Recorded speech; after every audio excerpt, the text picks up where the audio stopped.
एक बार की बात है, महाराजा विक्रमादित्य प्राय अपने प्रजा की आंतरिक दशा जानने के लिए भेष बदलकर पैदल घूमने जाया करते थे।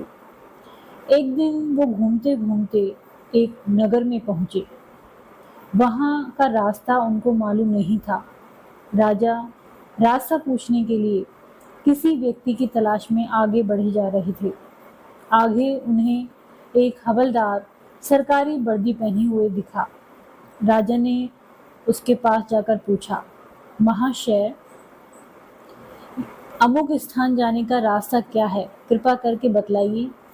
हवलदार ने अकड़ में आकर कहा, मूर्ख, तू देखता नहीं मैं हाकिम हूँ। मेरा काम रास्ता बताना नहीं है।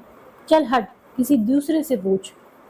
राजा ने विनम्रता से पूछा, महोदय, यदि सरकारी आदमी भी किसी यात्री को रास्ता बता दे तो इसमें तो कोई हर्ज नहीं है।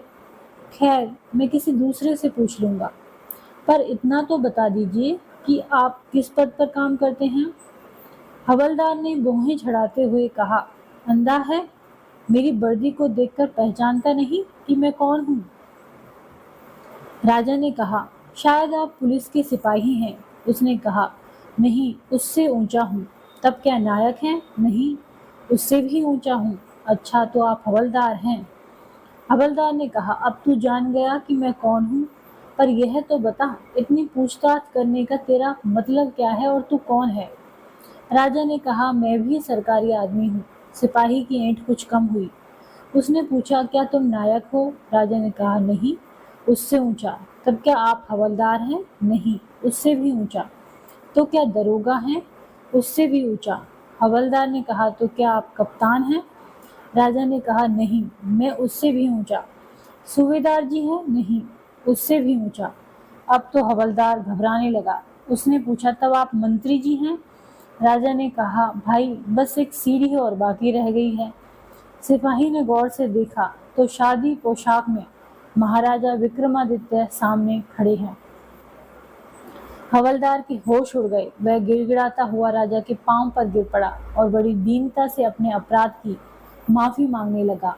राजा ने कहा, माफी मांगने की कोई बात नहीं है। मैं जानता हूँ कि जो जितने नीचे हैं वे उतने ही अकड़ते हैं।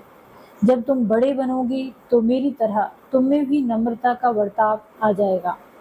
जो जितना ऊंचा होता है वह उतना ही सहनशील और नम्र होता है, और जो जितना नीचा होता है, ओछा होता है, वह उतना ही अकड़ता है। इसलिए कहा गया है, विद्या ददाति विनयम। जो दुष्ट व्यक्ति होता है, उसके पास विद्या हो तो वह विवाद करता है, धन हो तो वह घमंड करता है, और यदि शक्ति हो तो दूसरों को परेशान करता है।